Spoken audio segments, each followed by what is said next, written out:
हमारा आज का शो अंडर वाटर आर्कियोलॉजी यानी समंदर की तह में मौजूद तारीखी बाकियात के बारे में है। और ये बाकियात हैं उन बहरी जहाज़ों की जो बहरी जंगों के दौरान शदीद नुकसान पहुंचने के बाद डूब गए थे। हमारा आज का शो 4 प्रोग्रामों की सीरीज़ में से एक है जिसे अपने कैमरे में महफूज करके आप तक पहुंचाने के लिए हमारे साथी अब्दुल अजीज़ खान खुद समंदर की तह में उतरे थे।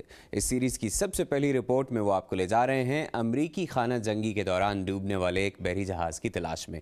ये खाना जंगी 1861 से 1865 के दौरान मशरकी और जनूबी अमरीकी रियासतों के दरमियान इंसानी गुलामी के खिलाफ लड़ी गई थी और इसमें एक अंदाजे के मुताबिक 6.25 लाख अफराद हलाक हुए थे। तो आइए चलते हैं अब्दुल अजीज़ खान के साथ अमरीकी खाना जंगी के दौरान डूबने वाले इस बहरी जहाज़ की तलाश में।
अमेरिका के जुनूब मशरक में जजीरों का एक सिलसिला है जिसे फ्लोरिडा कीज कहा जाता है।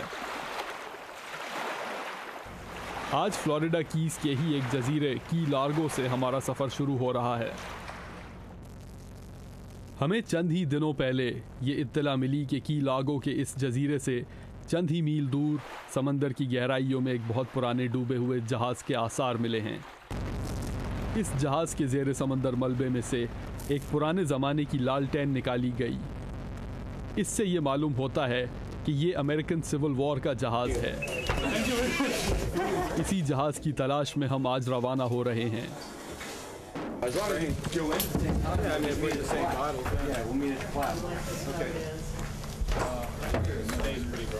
इस मुहिम पर मेरे साथ जा रहे हैं अरमांडो, जो पेशे के तौर पे एक फायर फाइटर हैं, और मेरी दूसरी साथी हैं किम पोर्टर, जिन्होंने अपना बहुत वक्त समंदर के नीचे गुजारा है।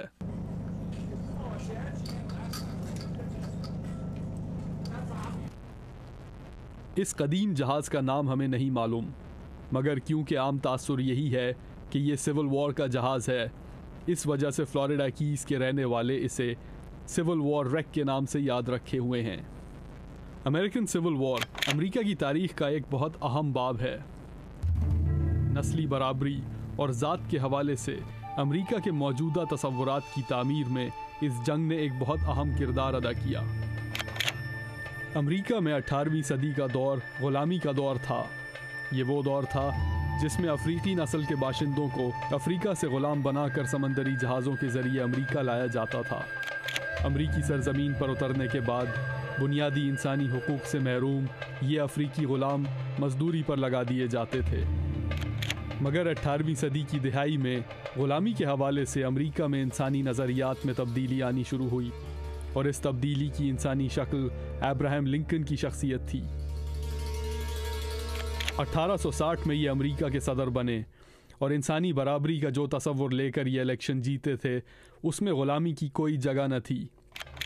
इनके सदर बनने के बाद ही हंगामे शुरू हो गए और अमेरिका की जनूबी रियासतों ने अलहदगी और ख़ुद मुख्तारी का ऐलान कर दिया।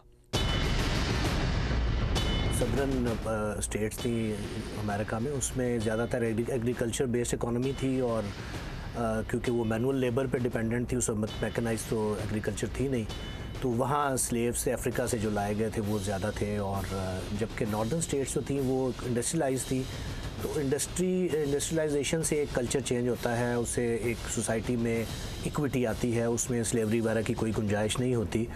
तो उस वजह से नॉर्दर्न स्टेट्स ने डिसाइड किया कि स्लेवरी को अबॉलिश किया जाए, और जबकि सदर्न स्टेट्स की सारी इकॉनमी क्योंकि स्लेवरी पर डिपेंडेंट थी तो वो उसको रेजिस्ट कर रहे थे, जिस वजह से बेसिकली ये क्लैश हुआ दोनों ग्रुप्स में। यूनियन और कन्फेडरेसी के दरमियान होने वाली ये जंग मुख्तलिफ स्टेट्स में फैल गई और मुसलसल 4 साल तक जारी रही। सदर्न स्टेट्स या कॉन्फेडरेसी के जो जनरल्स थे, जनरल ली जैसे लोग, वो शायद उतने ही ब्रिलियंट जनरल्स थे ऑपरेशन स्ट्रेटजी के हवाले से जैसे नेपोलियन या फ्रेडरिक्स के साथ उनको कंपेयर किया जा सकता है, लेकिन उसके बावजूद अल्टीमेटली उनको शिकस्त हुई। जबकि उसके मुकाबले में जो इनके नॉर्थ के जनरल थे या इसके यूनियनिस्ट थे, जनरल ग्रांट और शर्मन वगैरह, वो प्रोफेशनली ऑपरेशन स्ट्रेटजी के हवाले से उतनी मास्टरी उनकी नहीं थी जनरल ली और जैक्सन के मुकाबले में। और नॉर्दर्न साइड के ऊपर जो था वो, क्योंकि जैसे मैंने कहा कि इंडस्ट्रियलाइजेशन की वजह से एक सोशल कोहिजन ज़्यादा थी और इक्विटी थी, जिस वजह से वो एक सोसाइटी की एफर्ट, और वैसे भी क्योंकि एक जस्ट कॉज के लिए, एक नोबल कॉज के लिए स्ट्रगल कर रहे थे, तो उसमें सोसाइटी जो थी वो वॉर एफर्ट के पीछे थी। तो वो रेजिलियंस जो सोसाइटी की थी और उनकी कंटिन्यूस मोटिवेशन थी, उस वजह से बहुत जो है वो स्ट्रेंथ थी उनकी। जबकि साउथ वाली साइड के ऊपर सोसाइटी डिवाइडेड थी स्लेव्स में और मास्टर्स में, और उस वजह से वो सोसाइटल फैक्टर वहाँ कमज़ोर था। तो इन चीज़ों की वजह से वो अल्टीमेटली जब एक लॉन्ग ड्रॉन आउट स्ट्रगल होती है एट्रिशन की, तो अल्टीमेटली आप कितनी भी ब्रिलियंट स्ट्रेटजिस्ट हो तो वो फिर आप सक्सीड नहीं कर सकते। आखिर अप्रैल की 9 तारीख को सन 1865 में कन्फेडरेसी फ़ौजों के कमांडर जनरल रॉबर्ट ई ली ने यूनियन फ़ौजों के आगे हथियार डाल दिए। इससे ना सिर्फ अमेरिका से ग़ुलामी ख़त्म हुई बल्कि अमेरिका 2 हिस्सों में टूटने से बच गया। जब ये जंग ख़त्म हुई तो बहुत से इलाके खंडरात में तब्दील हो चुके थे।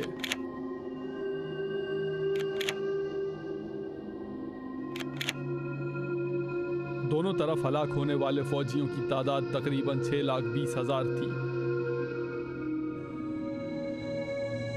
इस जंग ने अमरीकियों की इज्तिमाई नफ्सियात पर इतने शदीद असरात छोड़े कि आने वाले कई सालों तक इसे मशहूर नॉवल, फिल्मों और टीवी प्रोग्राम्स का मजमून बनाया गया।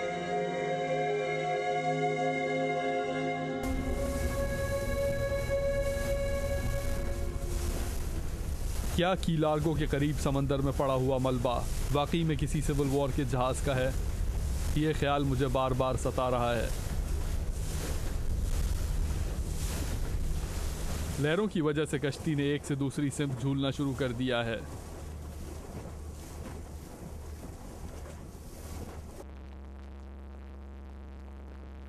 मैं चाकू से बॉयंसी कंट्रोल डिवाइस का स्ट्रैप काट रहा था कि अचानक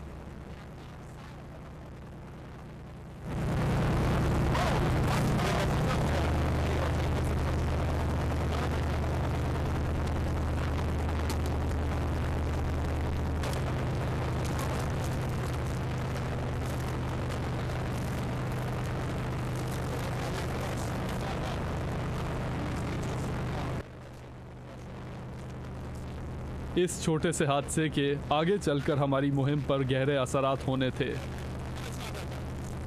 मगर फिलहाल मुस्तकबिल से बिल्कुल बेखबर हर इंसान बहता हुआ खून रोकने की कोशिश कर रहा था।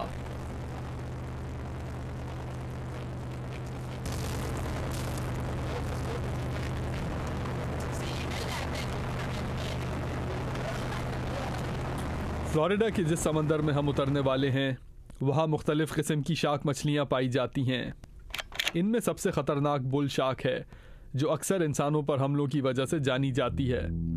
मार्च की 1 तारीख को इसी समंदर में मेरा इस शार्क से सामना हुआ था और मैंने अपने कैमरे से इसकी ये तस्वीर खींची थी। अमेरिका में ज़्यादातर शार्क मछलियों के हमले फ्लोरिडा के समंदर में होते हैं। यही वजह है कि फ्लोरिडा को अमेरिका का शार्क अटैक कैपिटल कहा जाता है।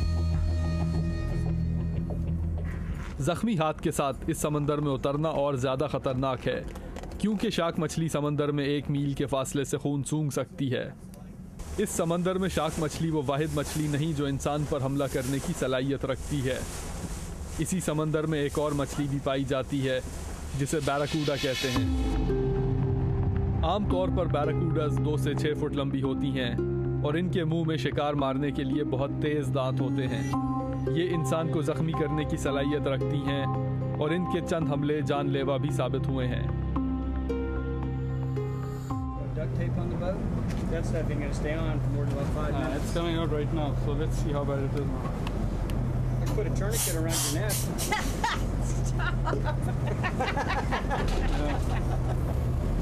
Ow, wow. There it is. Yeah, you need stitches. Oh, Jesus. You need to go get stitched up when you get back. इन हालात में डाइव करने से पहले ये ज़रूरी है कि समंदर में खून को फैलने से रोका जाए, मगर ज़ख्म इतना गहरा है कि खून रुकने का नाम नहीं लेता।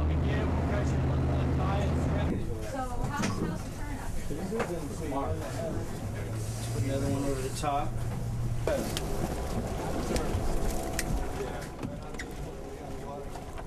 आखिर 2 पट्टियाँ लपेटने के बाद मैंने ज़ख्मी हाथ को नियोप्रीन के ग्लव में घुसा दिया। मेरा अंदाज़ा यही था कि खून की बू अब ख़तरनाक मछलियों तक नहीं पहुंच सकेगी, मगर यह अंदाज़ा गलत साबित हुआ।